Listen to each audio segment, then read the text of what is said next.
Assalamualaikum. Hope you all are doing good. So, இன்னும் ஒரு இன்ட்ரெஸ்டிங்கான வீடியோ ஒன்றில் உங்கள் எல்லாரையுமே சந்திக்கிறதுல ரொம்பவுமே சந்தோஷம்.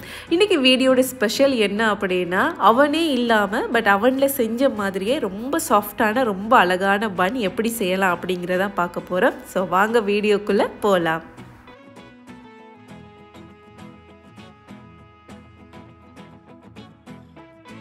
பன் செய்கிறதுக்கு 3 கப் அளவில் கோதுமை மாவு எடுத்திருக்கிறேன். அண்ட் அது கூடவே 1 டேபிள் ஸ்பூன் அளவுக்கு நம்ம சீனி சேர்த்துக்கலாம். சீனி சேர்க்கறதுனால பன் நல்ல அழகான கோல்டன் ப்ரௌன் கிடைக்கும்.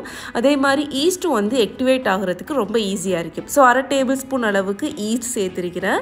அண்ட் தேவையான அளவு உப்பு சேர்த்துக்கலாம். நான் ஒரு 1 டீஸ்பூன் அளவுக்கு உப்பு சேர்த்து இது எல்லாத்தையுமே மாவோட நல்லா மிக்ஸ் ஆகிற அளவுக்கு இது மாதிரி மிக்ஸ் பண்ணி எடுத்துக்கொள்ளலாம். அண்ட் அதுக்கப்புறமா பார்த்தீங்கன்னா 3 டேபிள் ஸ்பூன் அளவுக்கு ஆயில் சேர்த்துக்கலாம். அண்ட் இந்த மாவை பிசைறதுக்காக வேண்டி இளம் சூடான பால் எடுத்திருக்கிறேன். அதாவது நகைச்சூட்டு அளவில் பால் ஒரு 1 கப் அளவில் எடுத்திருக்கிறேன். ஸோ நம்ம கொஞ்சம் கொஞ்சமாக பாலை சேர்த்து நல்லாவே ஒரு சாஃப்டான மாவாக பிசைஞ்சு எடுத்துக்கலாம். இன்கேஸ் உங்கள்கிட்ட ஃப்ரெஷ் மில்க் இல்லை அப்படின்னா நீங்கள் தாராளமாக ஒரு 2 டேபிள் ஸ்பூன் மில்க் பவுடர் சேர்த்து அண்ட் அதுக்கு இளம் சூடான தண்ணி சேர்த்து இது மாதிரி கையில் எதுவுமே மாவு ஒட்டி இல்லாதவாறு நல்ல சாஃப்டாகவே நீங்கள் பிசைஞ்சு எடுத்துக்கொள்ளுங்க. நம்ம மாவை எந்த அளவுக்கு நல்லா பிசைஞ்சு எடுக்கிறோமோ அப்போதான் மாவு நல்ல சாஃப்டான ஒரு போல் வடிவத்தில் ஷேப் எடுக்கிற அளவுக்கு நமக்கு பதம் கிடைக்கும். அண்ட் அதுக்கப்புறமா ஒரு பாலில் கொஞ்சம் போல் எண்ணெய் விட்டு நல்லா தடவி கொள்ளுங்க. பிசைஞ்சு எடுத்த மாவை வச்சு அண்ட் அதுக்கு மேலேயுமே ஒரு 1 டீஸ்பூன் அளவுக்கு எண்ணெய் ஊற்றிக்கொள்ளுங்க. அப்போ தான் மாவு காயாமல் நல்ல டபுள் சைஸில் வரதுக்கு அது ஹெல்ப்பாக இருக்கும். இது மாதிரி ஒரு கிச்சன் டவலால் ரெப் பண்ணி மூடி வச்சுட்டிங்கன்னா ஈஸியாக ஒரு 1 hour 2 hours நமக்கு மாவு டபுள் சைஸாக கிடைச்சிரும். அடுத்ததாக பன்னுக்குரிய ரொம்ப ஈஸியான அதே மாதிரி ரொம்ப ரொம்ப டேஸ்டியான ஒரு கறி ரெசிபி பார்த்துடலாம். 1/2 கிலோ உருளைக்கிழங்கு வேக வச்சு எடுத்திருக்கிறேன். 2 பெரிய வெங்காயத்தை ஸ்லைஸாக கட் பண்ணி எடுத்திருக்கிறேன். அது கூடவே ஒரு கைப்பிடி அளவுக்கு ஸ்ப்ரிங் ஆனியன் இல்லை அப்படின்னா நீங்கள் லீக்ஸ் கூட எடுத்துக்கலாம்.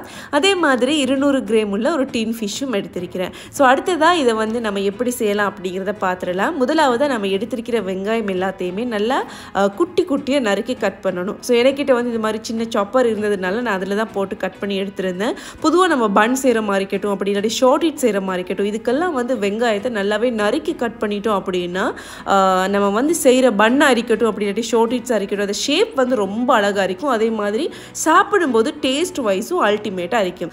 அதுக்கப்புறமா ஒரு சட்டி சூடாகினதும் 1/2 டேபிள் ஸ்பூன் அளவுக்கு ஆயில் சேர்த்துக்கலாம். அதுக்கப்புறமா நம்ம வெட்டி வச்சிருக்கிற வெங்காயம் கூட கொஞ்சம் போல் உப்பும் சேர்த்துக்கொள்ளுங்க. வெங்காயம் ஈஸியாக வேகிறதுக்கு அது ஹெல்ப்பாக இருக்கும். அண்ட் முக்கியமாக நம்ம எப்போவுமே மீனில் ஏதாவது ஒரு கறி செய்ய போகிற மாதிரி இருந்தால் மறக்காமல் கருவேப்பிலை சேர்த்திங்க அப்படின்னா அந்த மீனில் இருந்து வர்ற வாசத்தை நம்ம அவாய்ட் பண்ணி கொள்ளலாம். அண்ட் வெங்காயம் லேசாக கலர் மாறும்போது நம்ம எடுத்திருக்கிற இந்த டின் ஃபிஷ் எல்லாத்தையுமே போட்டுக்கலாம்.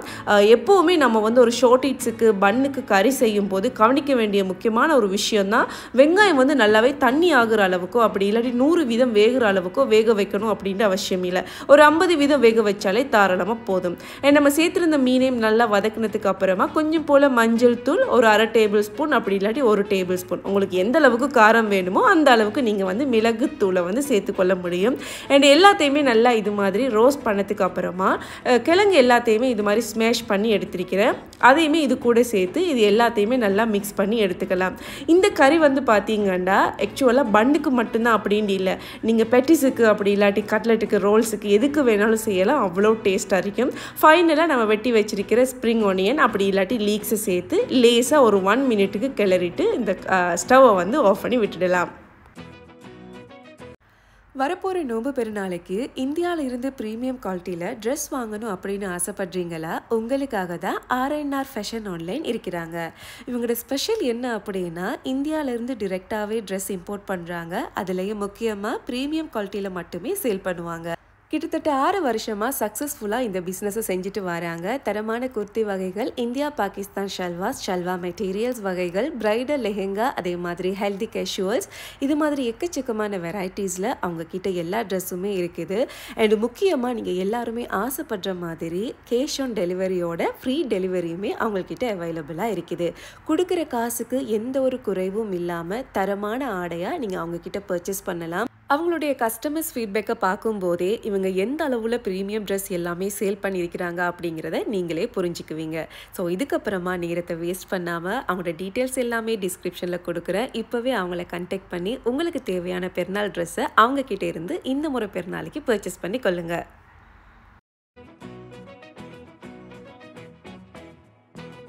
மாவு நல்லா டபுள் சைஸாக வந்ததுக்கு அப்புறமா லேசாக சாஃப்டாகவே நீங்கள் இது மாதிரி மிக்ஸ் பண்ணி எடுத்துக்கலாம். முன்னே நம்ம ஹார்டாக பிசைஞ்சு எடுத்த மாதிரி இல்லாமல் நீங்கள் இந்த வீடியோவில் காட்டுற மாதிரி ஒரு பால் வடிவத்தில் சாஃப்டாகவே நீங்கள் செஞ்சு எடுத்தீங்கன்னா நம்ம செய்கிற பன் வந்து நல்லாவே சாஃப்டாக நமக்கு கிடைக்கும். அதுக்கப்புறமா கொஞ்சம் போல் மாவு தொளிச்சிக்கலாம். அப்படி இல்லாட்டி நம்ம ஆயில் கூட போட்டுக்கலாம். இது மாதிரி பன் செய்யும்போது மாவு தூவி செஞ்சிங்க அப்படின்னா பன்ட ஷேப் வந்து எந்த ஒரு குளறுபடியும் இல்லாமல் ரொம்ப அழகாக கிடைக்கும். அதுக்கப்புறமா நான் ஒரு 8 பங்காக பிரிச்சுக்கிறேன். ஒவ்வொரு பங்குமே ஒரே அளவில் இருக்கிற மாதிரி பார்த்துக்கொள்ளுங்க. அண்ட் அதுக்குமே நம்ம மாவு தூவி ஒவ்வொரு பங்கையும் பார்த்தீங்கன்னா இந்த வீடியோவில் காட்டுற மாதிரி ஒரு போல் ஷேப்பில் நம்ம இது மாதிரி எந்த ஒரு கிராக்கும் இல்லாமல் எடுத்துக்கலாம். அதுக்கப்புறமா ஒரு பிளேட்டோ அப்படி இல்லாட்டி ஒரு ட்ரேயில் அதுக்குமே மாவு தொளிச்சு ஒவ்வொரு போலையும் வந்து நம்ம அதில் வச்சுக்கலாம். அண்ட் முக்கியமாக நம்ம செய்கிற இந்த ஒவ்வொரு பால் வடிவ மாவுக்குமே எந்த ஒரு கிராக்கும் இல்லாமல் இதே மாதிரி அழகான உருண்டை வடிவத்தில் செஞ்சிங்க அப்படின்னா நம்ம பன் செய்யும்போது ரொம்ப ஈஸியாக அதை தட்டி செய்கிறதுக்கு ஹெல்ப் ஆகிக்கும். அதே மாதிரி நம்ம கவனிக்க வேண்டிய முக்கியமான ஒரு டிப்ஸ் தான் இது மாதிரி மாவு பிசைஞ்சு பால் வடிவத்தில் எடுத்ததுக்கு அப்புறமா மறைக்காமல் ஒரு கிச்சன் டவலால் கவர் பண்ணி வச்சுருங்க. அப்போ தான் மாவு காயாமல் சாஃப்டான தன்மையும் கிடைக்கும். அதே மாதிரி டபுள் சைஸாக வரத்துக்கு அது பெரிய ஹெல்ப்பாக இருக்கும்.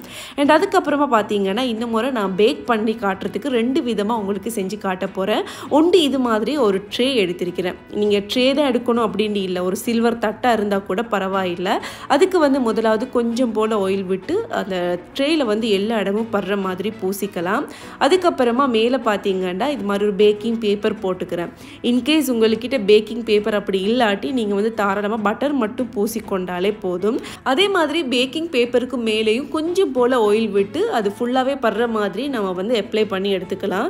இந்த ஆயில் பூசுறதுக்கு ரீசன் என்னென்னு பார்த்தீங்கன்னா நம்மளோட பன் வந்து அடி பிடிச்சிடாமல் இருக்குது. அதே மாதிரி லேசாக கலண்டு வர்றதுக்கு தான் இது மாதிரி ஆயில் பூசி எடுத்துக்கிறது. ஸோ இதே போல் நம்ம பேக் பண்ணுறதுக்கு அடுத்த மெத்தட் என்ன அப்படிங்கிறத பார்த்துடலாம். ஒரு அகலமான பேன் அப்படி இல்லாட்டி இது மாதிரி ஒரு தவா வடிவத்தில் இருக்கிற மாதிரியான ஒரு சட்டி. நான் வந்து பார்த்தீங்கன்னா சட்டி தான் எடுத்திருக்கிறேன். இதுக்கு வந்து பார்த்தீங்கன்னா நம்ம முன்னே செஞ்ச மாதிரியே கொஞ்சம் போல் ஆயில் விட்டு அதையுமே அந்த சட்டி ஃபுல்லாகவே படுற மாதிரி நம்ம இது மாதிரி பூசிக்கலாம். இதுவே நீங்கள் இந்த சட்டி மெத்தடில் செய்கிறதா இருந்தால் கண்டிப்பாக பேக்கிங் பேப்பர் யூஸ் பண்ணுங்கள். இல்லாட்டி அடி பிடிக்கிறதுக்கு நிறைய சான்ஸ் இருக்குது. ஸோ அதுக்கு மேலே கொஞ்சம் போல் ஆயில் விட்டு அந்த பேப்பரில் எல்லா இடமும் படுற மாதிரி பூசி வச்சுக்கலாம்.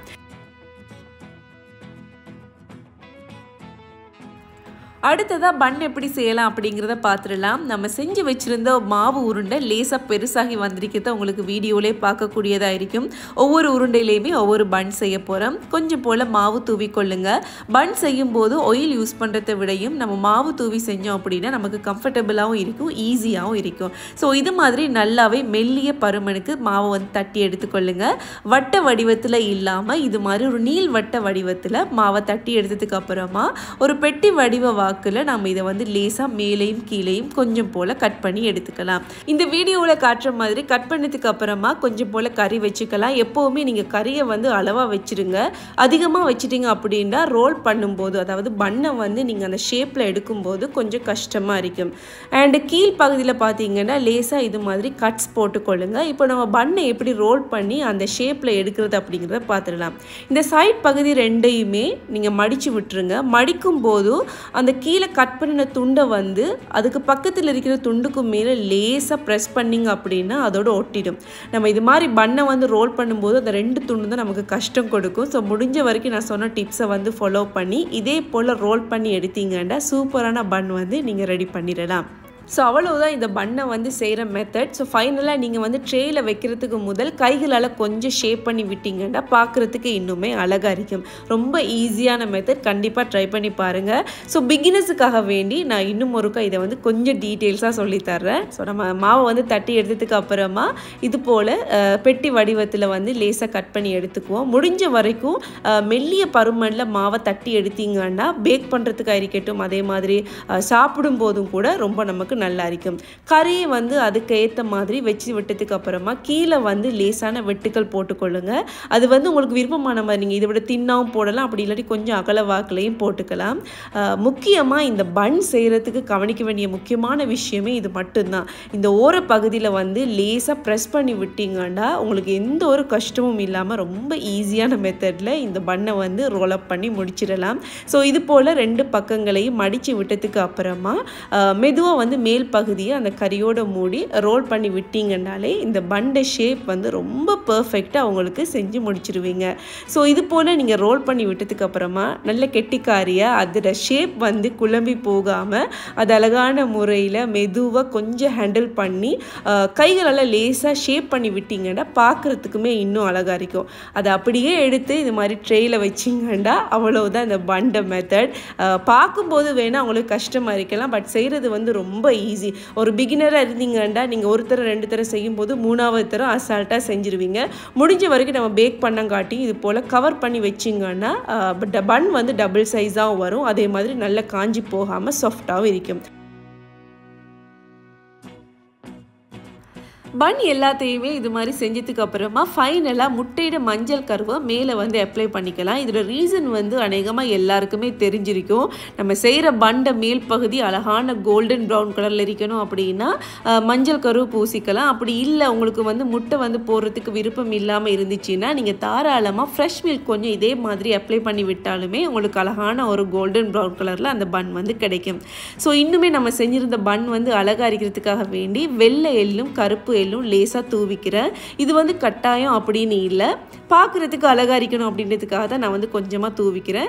பட் நீங்கள் இதே மாதிரி செஞ்சீங்க அப்படின்னா உங்களுக்கு கடையில் வாங்குற மாதிரி பேக்கரியில் வாங்குற மாதிரி தான் இந்த பன் வந்து உங்களுக்கு கிடைக்கும். ஸோ நீங்கள் கண்டிப்பாக ட்ரை பண்ணும்போது இதே மாதிரியே செஞ்சு பாருங்கள், வீட்டில் உள்ளவங்க எல்லாருமே அசந்து போயிடுவாங்க.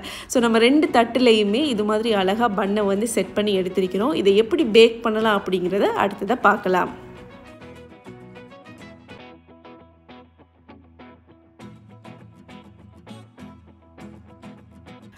நான் முன்ன சொன்ன மாதிரி பன்னை வந்து அவன் இல்லாமல் 2 மெத்தடில் செஞ்சு எடுக்கலாம். அதில் ஃபர்ஸ்ட் மெத்தட் இது மாதிரி சட்டியை ஒரு 10 நிமிஷம் ஹீட் பண்ணதுக்கு அப்புறமா உள்ளுக்கு ஸ்டாண்ட் வச்சு அதுக்கு மேலே இது மாதிரி ட்ரேயை வச்சுக்கலாம். பொதுவாக நம்ம எல்லாருக்குமே இந்த மெத்தட் தெரிஞ்சிருக்கும், கேக்கெல்லாம் செய்வோம் இல்லையா. அதுக்கப்புறமா மூடி விட்டதுக்கு அப்புறமா மூடியில் ஹோல் இருந்துச்சுன்னா டிஷ்யூவோ அப்படி இல்லாட்டி ஃபாயில் பேப்பரோ வச்சு அந்த ஹோலை கவர் பண்ணி கொள்ளுங்கள். அதுக்கப்புறமா லோ ஃப்ளேமில் 40 நிமிஷத்துல இருந்து 50 நிமிஷம் நீங்கள் இது மாதிரி திறக்காமல் வச்சுருந்தீங்க அப்படின்னா பன் வந்து சூப்பராக ரெடி ஆகிரும். இன்கேஸ் 40 நிமிஷத்துக்கு அப்புறமா பன் நல்லாவே வெந்திருக்கும், உங்களுக்கு கோல்டன் ப்ரௌன் கலர் கிடைக்க இல்லை அப்படின்னா நீங்கள் எக்ஸ்ட்ரா ஒரு 5 நிமிஷமோ 10 நிமிஷமோ வச்சிங்கன்னா உங்களுக்கு கலருமே சூப்பராக கிடைச்சிடும். ஸோ அடுத்த மெத்தட் என்ன அப்படின்ட்டு பார்த்துடலாம். ஒரு ஸ்டவ்வில் வந்து ஒரு பழைய பேன் வச்சுக்கிறேன். அதில் விட்டத்தை விட கொஞ்சம் பெரிய அளவில் இது மாதிரி ஒரு பேனோ அப்படி இல்லாட்டி ஒரு தவாவோ நம்ம எடுத்துக்கொள்ளணும். ஸோ எக்ஸாக்டாக நீங்கள் இதை பார்த்தீங்க அப்படின்னா கீழே இருக்கிற பேனை விட அந்த மேல் சட்டி வந்து கொஞ்சம் பெருசாக அகலமாக இருக்கணும். இதுதான் 2வது மெத்தட். அண்ட் முக்கியமாக மறக்காமல் லோ ஃப்ளேமில் நீங்கள் வந்து ஸ்டவ்வை வச்சுக்கொள்ளுங்க. ஸோ பன்னுக்கு வந்து மேலே மூடினதுக்கு அப்புறமா மூடியில் இருக்கிற ஹோலை வந்து முன்ன சொன்ன மாதிரியே ஒரு டிஷ்யூவோ அப்படி இல்லாட்டி ஃபாயில் பேப்பரோ வச்சு கவர் பண்ணிக்கொள்ளுங்க. முக்கியமாக நீங்கள் எந்த மெத்தடில் செய்கிறதா இருந்தாலும் அடிக்கடி மூடியை வந்து திறந்து பார்க்க வேணாம். அதில் இருக்கிற வெப்பம் வந்து வெளியாகும் அப்படின்னா பன் வந்து பேக் ஆகிறதுக்கு ரொம்பவுமே டைம் எடுக்கும். ஸோ நீங்கள் இந்த மெத்தடில் செய்ய போகிறீங்க அப்படின்னா முன்ன சொன்ன மாதிரியே லோ ஃப்ளேமில் ஒரு 40 நிமிஷத்துல இருந்து 50 நிமிஷம் வரைக்கும் மூடியை திறக்காமல் வச்சுருந்தாலே இந்த மெத்தட் படியும் சூப்பராக உங்களுக்கு பன் வந்து ரெடி ஆகிரும். இந்த பன் செய்யும்போது 40 நிமிஷத்துலேயே பேக்காகி வந்திருந்தது. அதே சமயம் அதோட கலருமே பார்த்தீங்கன்னா ரொம்ப அழகாக கோல்டன் ப்ரௌன் கலரில் ஒரு அவனில் வச்சு எக்ஸாக்டாக எப்படி வருமோ அதே மாதிரியே தான் ஃபைனலாகவே வந்திருந்தது. ஸோ இன்கேஸ் நீங்கள் செய்யும்போது 40 நிமிஷம் ஆனதுக்கு அப்புறம் பன் வெந்திருக்கும் கலர் வரல அப்படின்னா நீங்கள் எக்ஸ்ட்ரா ஒரு 5 மினிட்ஸோ ஒரு 10 மினிட்ஸோ மீடியம் ஃப்ளேமில் வச்சிங்கன்னா உங்களுக்கு கலருமே சூப்பராக கிடைச்சிடும். ஸோ இதே மெத்தடில் நீங்களும் கண்டிப்பாக இந்த பன்னை ட்ரை பண்ணி பாருங்கள். உங்களுக்கு இருக்கட்டும் அதே மாதிரி உங்களோட ஃபேமிலிக்கு இருக்கட்டும் ரொம்பவுமே பிடிக்கும். ஸோ நம்ம பன்னை வந்து சட்டியிலேருந்து எடுத்ததுக்கு அப்புறமா இது மாதிரி மெல்ட் பண்ண பட்டரை வந்து மேலே போட்டு விட்டிங்கன்னா பன் வந்து காயாமல் ரொம்ப சாஃப்டாக இருக்கும். அதே மாதிரி ஃப்ளேவராக இருக்கட்டும் அதோட லுக்காக இருக்கட்டும் ரொம்பவுமே அழகாகவும் இருக்கும்.